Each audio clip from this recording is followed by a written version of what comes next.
새천년의 희망으로 가득 찼던 세기말. 사람들은 공상과학 영화에서 보던 일이 현실이 될 거란 발칙한 상상을 하면서도 한편으론 Y2K라 불리는 지구 종말론에 휩싸여 불안에 떨곤 했는데요. 이렇게 인류의 발전은 미래에 대한 기대와 불안을 동시에 몰고 오곤 하는데요. 자동차가 스스로 운전하고 드론이 택배를 배송하는 미래, 4차 산업혁명 시대. 혁신 기술을 개발하며 가슴 설렌 내일을 맞이 중인 우리 마음속 한편에는 과연 어떤 불안 요소가 자라나고 있을까요? KEI 영상보고서에서 살펴보겠습니다.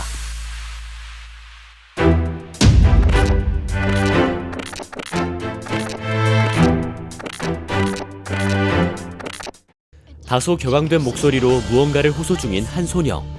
단단히 화가 나 보이는데요.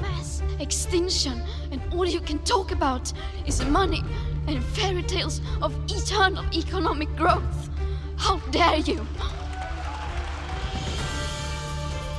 2019년 UN 기후행동 정상회의에서 각국 정상들을 향해 거침없이 쓴소리를 뱉은 주인공은 바로 청소년 환경운동가 그레타 툰베리.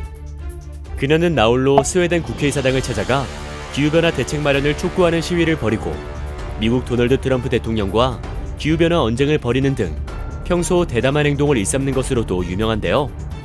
기후변화, 얼마나 심각하길래 이 어린 소녀가 이토록 목이 쉬어라 세상을 향해 외치고 있는 걸까요?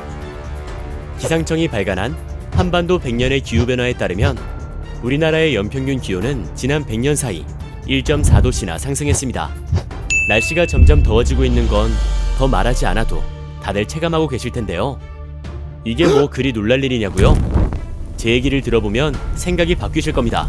지난 2018년 8월 1일은 한반도 기상학계의 길이 남을 하루였습니다. 강원도 홍천이 기상 관측 이래 역대 최고 기온을 기록했기 때문인데요.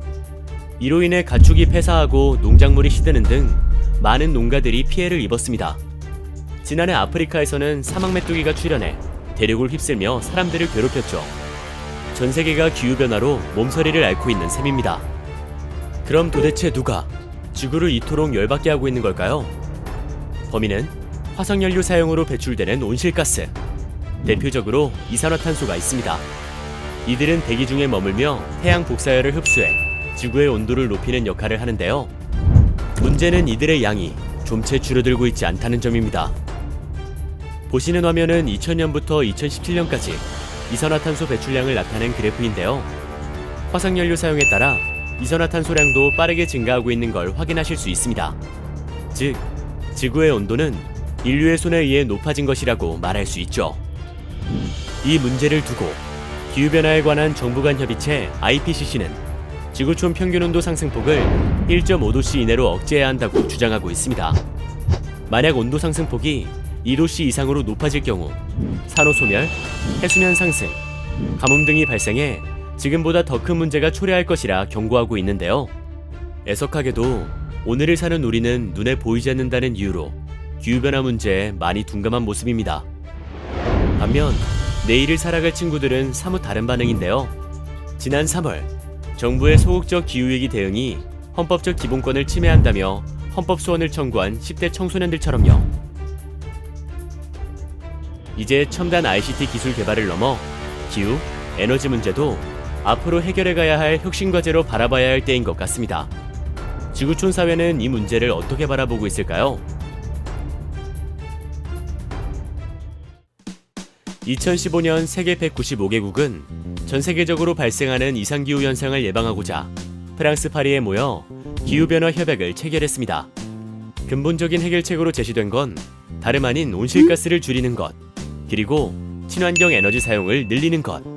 각 참여국은 오는 2020년까지 온실가스 감축 방안을 마련해 실행에 옮길 예정인데요. 현재 독일, 캐나다 등 14개국이 2050 장기 저탄소 발전 전략을 수립해 유엔에 제출한 상태입니다. 그럼 우리나라는 어떤 노력을 하고 있을까요? 국가 저탄소 발전 전략은 현재 환경부를 중심으로 해서 범정부 차원에서 작성 중에 있습니다. 금년 완성을 목표로요. 국가 저탄소 발전 전략에는 국가 비전 및 기본 원칙, 온실가스 감축 목표, 석탄 발전, 재생에너지, 전개 과정, 그리고 정부라든가 각 경제 주체, 일반 국민 모두가 어떤 행동을 중심으로 앞으로 노력을 해야 될지에 관한 내용들이 담겨질 것으로 예상이 됩니다. 국가 저탄소 발전 전략은 국가 미래 경쟁력 차원에서 국가 전반의 혁신적인 변화, 즉 체질 개선이 요구가 됩니다. 그래서 이제 이번을 계기로 그동안에 진행되어 왔던 국가 기후변화 정책, 에너지 정책 관련해서 아주 획기적인 전환점이 될 것으로 보이고요. 아하! 결국 기후변화를 막으려면 저탄소 사회로 변해가야 한다는 말씀이군요. 그럼 온실가스는 앞으로 어떻게 줄여가면 좋을까요? 먼저 저탄소 사회로 가는 데 필요한 혁신적 토대를 마련해야 합니다. 온실가스 감축 등 혁신기술 개발에 필요한 연구체계를 마련하고 R&D 성과가 일상에 확산될 수 있도록 산업 생태계를 새롭게 조성하며 저탄소 사회로 변화하는 중 발생할 막대한 비용 문제에 즉각 대응하는 정책을 수립해야 합니다. 또 재생에너지를 바라보는 국민의식, 사회가치를 변화시키는 방안도 함께 모색해가야 하죠.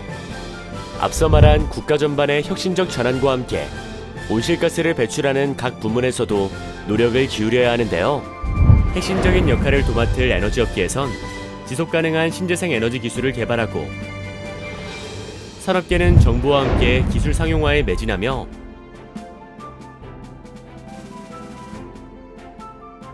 수송업계는 전기차 등 친환경 수송수단을 건축계는 건물 제로 에너지화가 실현될 수 있도록 스마트 에너지 관리 시스템 보급에 힘을 쏟아야 하겠습니다. 저탄소 사회, 꽤 오랜 시간과 노력을 쏟아야만 도달할 수 있을 것으로 보이는데요.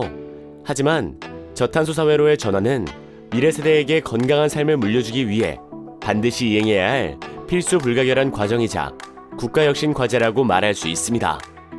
이런 가운데 지난 2월 100여 명의 전문가로 구성된 2050 저탄소 사회비전 포럼은 2050 장기 저탄소 발전 전략 검토안을 정부에 제출했는데요. 이를 두고 산업계, 전문가, 환경단체 등 각계각층에서 다양한 목소리가 흘러나오고 있습니다.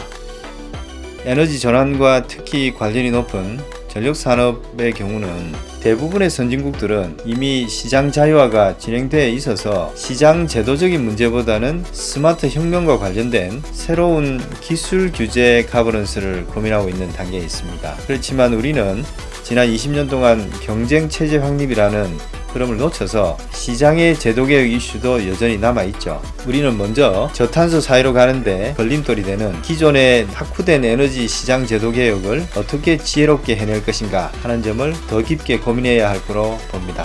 포럼에서 국민 토론회도 개최했고 많은 논의도 진행했지만 여전히 포럼 내부 참여자가 중심이 돼 결론을 도출한 것이 아닌가 하는 생각이 듭니다. 따라서 먼저 분과별로 정책안별로 보다 많은 시민과 전문가들 대상으로 의견 수렴이 있어야 할 것입니다. 정부는 사회적 논의를 거쳐 금년 하반기까지 2050 장기 저탄소 발전 전략을 수립해 유엔에 공식 제출할 예정입니다. 8개월 남은 지금 우리 모두가 기후변화에 관심을 갖고 정책 수립 과정에 목소리를 내야 할 때가 아닌가 생각해봅니다. 기상이변으로부터 안전한 미래, 너와 나, 우리 모두가 함께 만들어가야 할 혁신 도전 과제입니다.